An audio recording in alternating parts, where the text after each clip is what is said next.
చాలా మంచి చాలా పని ఎర్ర చేస్తున్నారు. యాక్చువల్‌గా ఏంటంటే అండి, నేను ఔట్‌స్కట్స్ ఎళ్ళినప్పుడు జనరల్‌గా చూస్తూ ఉంటాము. అన్నీ ఓపెన్ ప్లాట్స్ చేసి మంచి మంచి ఫర్టైల్ సాయిల్ అంటే పంటలు పండించే యెస్. భూముల్ని కాస్త ప్లాట్స్ ఏసి అమ్మేసి అక్కడ నిరుపయోగంగా పడేస్తారు ఆ యెస్ మేడం. భూముల్ని. Yes madam. నేను వాటిని చూసినప్పుడు ఎప్పుడు అనుకుంటాను, ఇలా వదిలేసే బదులు అందులో కూడా ఏమన్నా చెట్లు పెంచొచ్చు కదా! ఏమన్నా ఫ్రూట్ ప్లాంట్సో లేకపోతే ఏదో ఒకటి ఆకుకూరలో లేకపోతే కూరగాయలో అలాంటివి పండించొచ్చు కదా అనుకుంటాను. కానీ కొనేస్తారు, అలా నిరుపయోగంగా పడేస్తా ఉన్నారు. యెస్. యెస్. సో, ఇప్పుడు మీ కాన్సెప్ట్ ఏంటంటే భూమి కొనుక్కోండి, దాన్ని ఉపయోగపడేలా చేసుకోండి. యెస్ అండి. సో, 2 బెనిఫిట్స్ అన్నమాట మనకి దాంతో. యెస్ అండి అన్ని. తర్వాత నెక్స్ట్ వచ్చేసి ఇంకొకటి ఏంటంటే ఇప్పుడు అగ్రికల్చర్ ల్యాండ్ మనకు తక్కువ రేట్ వస్తుంది. రూ. 1000 నుంచి రూ. 2000 గజం వస్తది. రూ. 1000 రూ. 2000 డబ్బులు కావాలంటే ఈజీగా అయితాయి. రూ. 10,000 అవును. 20,000 కావాలంటే కొంచెం టైం పడుతుంది. టైం పడుతుంది. సో కాబట్టి మనకి ఇన్వెస్ట్మెంట్ వస్తది. అగ్రికల్చర్ వస్తది. నెక్స్ట్ రేపు పొద్దున్న అగ్రికల్చర్ అనేది ఫుడ్ అనేది చాలా అంటే చాలా స్కేర్సిటీ అయిపోతుంది. యెస్ కాబట్టి యాహ్! కంపల్సరీ ఇప్పుడు చూడండి, ఇప్పుడు మనం అనుకున్నట్టే మనకి 100 కిలోమీటర్స్ రేడియస్‌లో హైదరాబాద్‌లో చూసుకుంటే ఇప్పుడు మనకి ఆకుకూరలు రావాలంటే కూడా 100 కిలోమీటర్స్ డిస్టెన్స్ నుంచి యెస్. రావాల్సొస్తుంది యెస్ మనకి. అండి. అవునండి. దాంతో ఎన్ని లాస్ ఉందంటే మనకి ట్రాన్స్‌పోర్టేషన్ ఒకటి. సో, దాంతో ఈ వెజిటబుల్స్ కానివ్వండి, లేకపోతే ఆకుకూరలు కానివ్వండి, దీని ప్రైజెస్ కూడా హైక్ అవుతాయి. సో, అంటే మీరన్నట్టు ఇంకా కూరగాయలు, ఆకుకూరలు మన దగ్గరికి ఫ్రెష్‌గా చేరాలంటే మాత్రం ఎక్కువ టైం పడుతుంది. ఎక్కువ రేటు పడుతుంది. యెస్. అవునండి. 2 రకాలుగా లాస్ అవుతున్నాం మనం యాక్చువల్‌గా చెప్పాలంటే. దీంతో పాటు అన్నిటికంటే ముఖ్యంగా ఏంటంటే కెమికల్ వాడుతున్నాం. మీరు ఆ! చిన్నప్పుడు మీ టమాటా ఒకటి మీకు ఎగ్జాంపుల్ చెప్తాను మీకు. మీరు చిన్నప్పుడు మీకు టమాటాస్ మీకు తెలిసే ఉంటది కదా! టమాటా. ఆ టమాటా తోలు కూడా తోలు బయటకి వచ్చి ఉడికిపోయేది. ఊడిపోయేది కదా! ఆ! ఊడిపోయి లాస్ట్ రౌండ్ మనం బాగా రౌండ్‌గా ఉడకబెడితే రౌండ్‌గా వచ్చి పొడుగ్గా వచ్చేసేది. కానీ ఇప్పుడు ప్రెజెంట్ టమాటా మన దగ్గర వచ్చే టమాటా మీరు చూస్తే ఫ్రిడ్జ్‌లో పెట్టాల్సిన అవసరం లేదు. 15 నుంచి 20 రోజులు అలానే బయటనే. నిగనిగలాడిపోతది. బయట ఆ! నుండి నిగనిగలాడిపోతది. హ్మ్. అంటే దాన్ని ఫస్టే దానికి ఆ విత్తనం నుంచే దానికి ఉంటదన్నమాట. సో అలా తిన్నప్పుడు ఖచ్చితంగా మనకు నెక్స్ట్ జనరేషన్ మానసిక రోగాలు వస్తాయి. అది ఉంటదన్నమాట. మీరు ఎప్పుడైనా మా ఫార్మ్‌కి రండి మీకు చూపిస్తాను నేను. హ్మ్. మీ చిన్నప్పుడు ఉన్న టేస్ట్ రాకుండా అడగండి. ఎప్పుడైనా మా ఆఫీస్‌కి వచ్చినా మీకు పప్పులు ఓహ్! పంపిస్తాను నేను. హ్మ్. మీ బచ్చమంలో మీ నానమ్మ, అమ్మమ్మ వండిన పప్పులు ఆ టేస్ట్ వస్తది. ఖచ్చితంగా వస్తది మా దగ్గర. ఓకే. మీరు ఒకసారి మా విజిట్ చేయండి. మా ఆఫీస్ విజిట్ చేయండి. మా ఫార్మ్ కూడా విజిట్ చేయండి. తప్పకుండా సో అండి. కాబట్టి ఖచ్చితంగా మేము ఆ వేలో మేము ఆర్గానిక్ చేస్తున్నాము. ఆర్గానిక్ కల్టివేషన్ చేస్తున్నాము. రేపు పొద్దున్న భవిష్యత్ అగ్రికల్చర్ ఫుడ్ కంపల్సరీ ఉండాలి. ఎంత టెక్నాలజీ వచ్చినా టెక్నాలజీ అప్‌గ్రేడ్ అయినప్పుడు పాత టెక్నాలజీ యూజ్‌లెస్ అవుతది. ఇంతకుముందు కెమెరాస్‌లో రీల్ కెమెరాస్ ఉండేది. అవును. ఇప్పుడు ఈ వీడియో కెమెరాలలో మనకు పెద్ద క్యాసెట్ ఉండేది. వీసీఆర్స్ ఉండేది. అవును.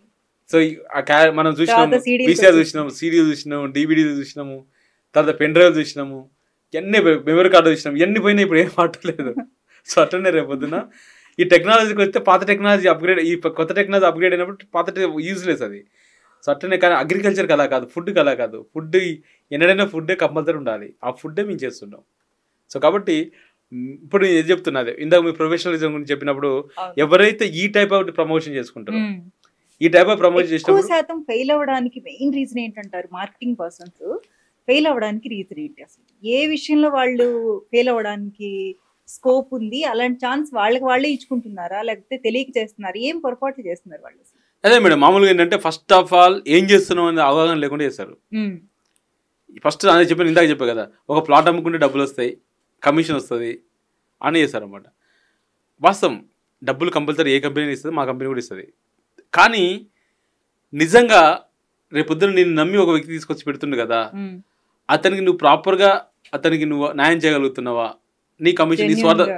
నీ స్వార్థ ప్రయోజనాల కోసమో లేదా నీకు వచ్చిన దానికోసం చేస్తున్నావు అనే దానికోసం అంటే ద లాయల్టీ అంటారు కదా. హ్మ్. సో అది కనుక మనకు ఉండగలిగితే లేదా నిబద్ధత అనేది ఉండగలిగితే ఖచ్చితంగా సక్సెస్ అవుతామండి. సిన్సియారిటీ చాలా మందికి రియల్ ఎస్టేట్ మార్కెటింగ్లో ఉండదంటే క్యారెక్టర్ ఉండదు. హ్మ్. Character means professional character personal నాకు మాట్లాడడం కానీ లాంగ్ రన్‌లో ఆలోచిస్తే వాళ్ళు కూడా సో, అంటే జెన్యూన్‌గా మనం చేస్తున్నాము, ఎంత ఫెయిర్‌గా ఉన్నాము క్లయింట్ దగ్గర అని చూసుకుంటే, ఆ క్లయింట్ ఎవరైతే ఉంటారో వాళ్ళతో పాటు లైఫ్ లాంగ్ జర్నీ చేస్తాడు. నెక్స్ట్ ఎస్ మళ్ళీ ఎప్పుడన్నా ఎస్ ఎస్ కొనాలన్నా వాళ్ళనే కాంటాక్ట్ చేస్తాడు. ఎస్ అండి అవునండి. సో, అలా ఆలోచించకుండా లేదు ఈ క్లయింట్‌తో ఇప్పటి వరకు ఎండ్ అనుకుంటే మాత్రం ఎప్పటికీ జీవితంలో సక్సెస్ సక్సెస్ అవ్వలేరేమో అవ్వలేరు అనిపిస్తది. అవ్వలేరండి. అవును ఉంటుంది అలా అలాంటి క్లయింట్స్ కొంతమంది అందరూ 100% ఉండకపోవచ్చు. 90% మనం న్యాయం చేసి 10% అలా ఉంటారు. కానీ మెజారిటీ 90% కదండి. సో కాబట్టి అలా ఉండ ఇంకొకటి కూడా నేను గమనించింది ఏంటంటే, ఈ ఒక ప్రొఫెషన్ మనం ఒక ఏదైనా తీసుకున్నప్పుడు రియల్ ఎస్టేట్ నేను మార్కెటింగ్ చేయాలన్న ఉద్దేశం ఉన్నప్పుడు ఏం చేయాలంటే, లాంగ్ రన్‌లో ఉండాలి. అంటే ఇయర్ ఏదో నాకు జాబ్ లేదు, సో దీన్ని టైం పాస్ గా 1 ఇయర్ చేద్దాము, తర్వాత మళ్ళీ ఇంకో జాబ్కి వెళ్ళిపోదాము అని ఆలోచిస్తారు తప్ప, నేను ఒక పార్ట్ టైం జాబ్ లాగా ఆలోచిస్తున్నారు తప్ప ఫుల్ టైం జాబ్ లాగా ఎవరు ఆలోచించారు. ఒక లాంగ్ రన్ లో నేను కొంతమందిని చూసాను, ఒక 30-40 ఇయర్స్ నుంచి ఉన్న వాళ్ళని కూడా చూసాను నేను. కానీ ఇప్పుడు చూస్తుంటే నాకు అనిపిస్తుంది, ఈ ఇయర్ చేస్తారు, నెక్స్ట్ ఇయర్ మళ్ళీ వేరే జాబ్ లో ఉంటారు. లాస్ట్ మీరు ఇంతకుముందు రియల్ ఎస్టేట్ లో ఉన్నారు కదండి, లేదండి ఇప్పుడు నేను మానేస్తాను, నేను వేరే జాబ్ చూస్తున్నాను. సో ఇది కూడా ఒకటి మైనస్ ఏమో అనిపిస్తూ ఉంటుంది. అవును, నా దగ్గర కూడా వస్తూ ఉంటారు. వచ్చి ఇప్పుడు ఏం చేస్తారంటే, నేను ఆ కంపెనీలో చేసిన, ఈ కంపెనీలో చేసిన 40 years ఎక్స్పీరియన్స్, 30 years ఎక్స్పీరియన్స్ అని చెప్తారు. మాకు చెప్తారు. వచ్చినప్పుడు తర్వాత నెక్స్ట్ ఆ కంపెనీ ఓనర్ నా కింద పని చేసింది, ఈ కంపెనీ ఓనర్ నా దగ్గర పని చేసింది, మీరు ఆఫ్టర్ ఆల్ ఆడ అట్లుండే ఇట్లుండే అని చెప్తా ఉంటారు. అయితే నేను అనుకుంటా వాళ్ళని చెప్పినప్పుడు, నువ్వు 40 years ఎక్స్పీరియన్స్ ఉంది కదా బ్రదర్, అంటే 40 years ఎక్స్పీరియన్స్ ఉన్నప్పుడు అంటే 60 సంవత్సరాలు అతను ఏం చేస్తారంటే ఇంకా బతుకు పోరాటానికి చేస్తాడు. ఇంకా అంటే జీవన పూర్తి కోసం 40 సంవత్సరాల ఎక్స్పీరియన్స్ ఉన్న వ్యక్తి ఇంకా లైఫ్ లో సెటిల్ 50,000 పని చేయాల్సిన అవసరం ఉంది. ఇంకొక వ్యక్తి నాకు 45 సంవత్సరాల ఎక్స్పీరియన్స్ ఉంది రియల్ ఎస్టేట్ లో, నీ కంపెనీకి స్ట్రాటజీకి ప్లాన్ చేస్తానికి నేను వస్తా, నాకు 50,000 శాలరీ ఏమంటాడు. 45 సంవత్సరాల ఎక్స్పీరియన్స్ ఉన్న వ్యక్తి, జాబ్లో ఎక్స్పీరియన్స్ అంటే ఆయనకి 65 సంవత్సరాలు ఉంటుంది, అతను 50,000 చేయాల్సింది ఏంటంటే, వాళ్ళు ఏంటంటే ఈ కమిటెడ్గా ఉండరు. ఇప్పుడు మీరు అన్నట్టు చాలామంది రియల్ ఎస్టేట్ ఏజెంట్స్ ఫెయిల్ అవడానికి కారణం ఏంటంటే, ఇప్పుడు మీరు మా కస్టమర్ అనుకోండి, మేడం మా కంపెనీ సూపర్ కంపెనీ అండి, ఆ కంపెనీ ఇట్లా అదని చెప్తాం మనం.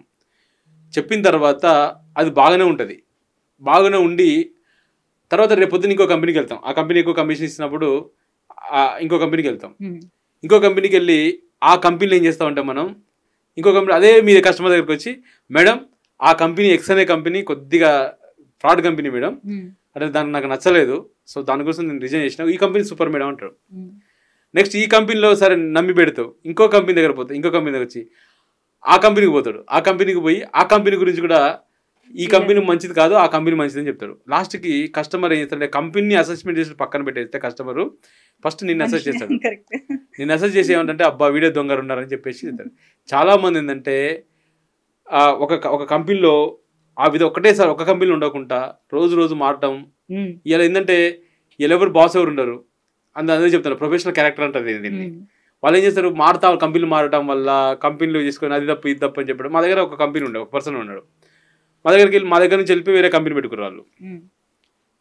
అంతవరకు గుడ్, బాగానే ఉంటుంది, పెట్టుకోవచ్చు. ఇప్పుడు ఎందుకంటే ఎదగాలి, పెట్టుకున్నారు, దాంట్లో హ్యాపీ. మా దగ్గర పనిచేసిన వాళ్ళు వేరే కంపెనీ ఓనర్స్ ఏంటంటే మేము చాలా బాగుంది. సార్ ఎందుకు పెట్టుకున్నాం అంటే, సార్ నాకు ఆపర్చునిటీ వచ్చింది, నీకు డబ్బులు వచ్చింది, నేను పెట్టుకున్నా సార్ అంటే బాగుంటుంది. కానీ ఆ కంపెనీ దొంగ తప్పుడు కంపెనీ సార్, కాబట్టి ఈ కంపెనీ మేము పెట్టుకున్నాం, మీరు చేయండి సార్ అన్నాడు. అంటే అతను వచ్చి సరే పెట్టిన చెప్పిన కానీ ఇన్వెస్ట్మెంట్ చేసిండు. మా కంపెనీ తప్పుడు కంపెనీ అన్నాడు, ఆ కంపెనీ మంచి కంపెనీ అన్నాడు, మేము దానికోసం పెట్టినాడు. మళ్ళీ అతను మాకంటే డిఫరెన్స్ చూపించాలి కదా.